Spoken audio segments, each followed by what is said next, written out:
101.1 FM, AM 1160, WCCSradio.com. A rainy Thursday morning, liking that out there. We need that. 8:13 in the morning. His name is Mavis Jennings. Joins us this morning from IUP. And he told me you were just tired before, literally, like days before the semester started this year, huh? That's right. Yeah. Right. What do you teach at IUP? Theater. I teach directing and acting. And so this is a natural conversation topic here today. The play by the IUP Lively Arts and Theater by the Grove. Our visit this morning is presented by Marcus and Mack, voted best law firm and best personal injury lawyer 4 years in a row in the Best of Indiana County contest. Visit them online at marcusandmack.com. You've enjoyed it, I'm assuming, since you got here. Pretty much a whirlwind, huh? Yeah. It's been very busy. All right, so let's talk about this particular performance as my computer screen goes crazy here this morning. 46 plays for 46 presidents. That's right. It's actually 46 plays. I was hoping it was 46 scenes, but it turns out to be 46 plays. Yeah. And each one an hour long. No. Yes, exactly. It's a marathon. There you go. There you go. So tell me about it. Yeah, well, this play was created by a troupe called the Neo-Futurists out of Chicago in the early aughts. They were doing sketch comedy and farce, and they came up with this idea, put a bunch of plays together.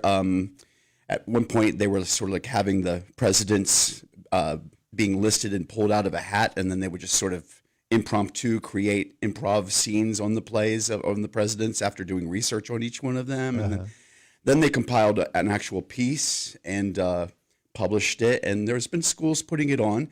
It's an interesting piece in that it travels through all of the presidencies, the tragic, the comedic, the farce, the mysterious, controversial, and we have 26 actors in the play, all playing different presidents and supporting characters and so on and so forth. It's quite dynamic. We set it in a big top that's about to fall down, commenting on like our country and our sense of freedom, how we're going to keep this thing together no matter what. The big circus that is our country. Yes.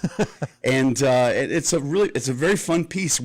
Can't wait for an audience. I think we're pretty much ready for them. Oh, yeah. Yeah, opening up on the 6th of November. I like the description of it as sort of an espresso shot of 46 espresso shots of the U.S. presidency. Yeah, I like that too. Thanks. That sounds fun. And the costuming. Yeah, so each of our presidents are dressed in sort of creams and blacks, or whites, I'm sorry, creams and blacks, creams and khakis, and then the big top itself is all red, white, and blue, and it's sort of hanging with this mask that's leaning over. All of our actors sort of have a bit of a white face in order to create this ambiance of circus. They're not clowns per se, but the white face is just there to accentuate themselves and make them pop from all of this red, white, and blue that's going around them all over the place. There's 2 bleachers that sit on either side of the circus bleachers. But they come in, they come in as boats, as if like they're 2 boats coming from the east. Okay. And they come into America, and then they spread, and they go north and they go south. And all of a sudden, there's this partisanship, go figure, between these 2 factions that carry themselves all the way onto the modern day. Oh, man, it just sounds like, and the writing of it must have been hilarious. But then the actual mapping it out and blocking it out for actors must be a fascinating exercise, too. Oh, yeah, it's been very, very fun.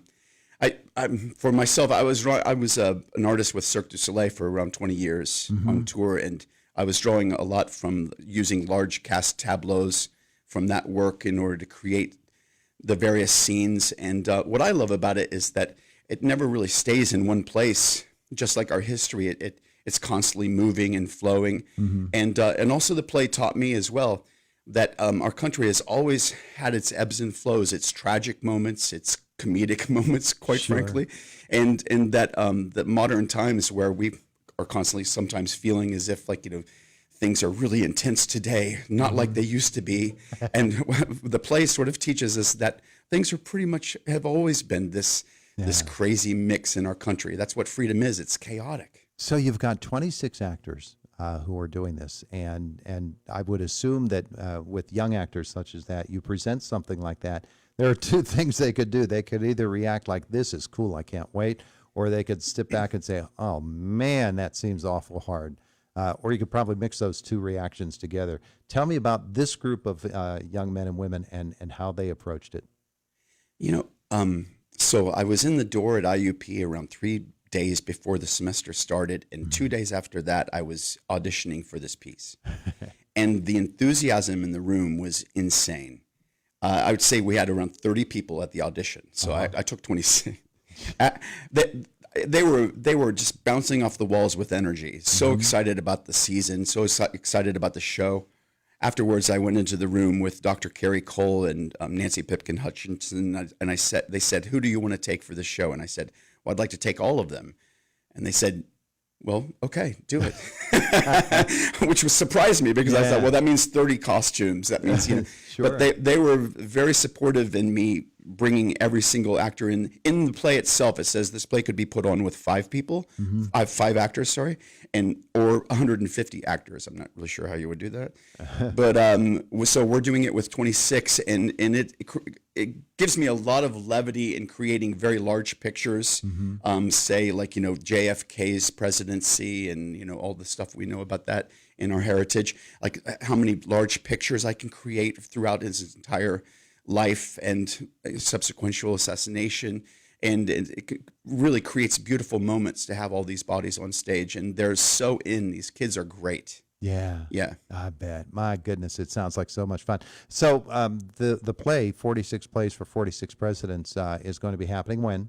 It opens on November 6th, Okay. 6th through the 8th, 7:30 p.m., and on the 9th at 1 p.m. Ticket information? It's Waller Hall. Ticket information can be found if you search 46 Plays for 46 Presidents, IUP, and you'll bring us right up to our website and then a link to the ticket page. Waller is such an interesting venue, isn't it, to do something like this in? Yes.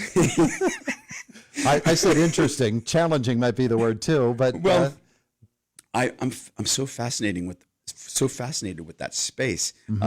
Some of the professors, Coyley, told me that the space was haunted when I took the job, and I was, as you would imagine, quite skeptical. But I won't go into it. That could be a whole nother series of radio shows. It's the day before Halloween, so Okay, go where you want to go. Let's just say I've been in the building by myself after rehearsal more than several times, and some very strange things have happened, like lights going on and off. I was in the restroom and someone knocked on the door. I opened the door. There was no one there. There's some stuff that go on in that hall. I'm actually getting goosebumps after I just told you that story. And so now I just sort of talk to them as I'm turning off the lights. Okay, everything's fine. Leave me alone, please. They're benevolent ghosts. Yes. They're just there to see the show. Yeah, they're there to see if I'm putting in the proper effort, I think. With this play, of course, it was written with the previous president having been the last one. I assume Biden. Did they update it for the current president? That's a great question. Thank you. Yes, no, the play ended with a celebration of Biden's presidency, the end.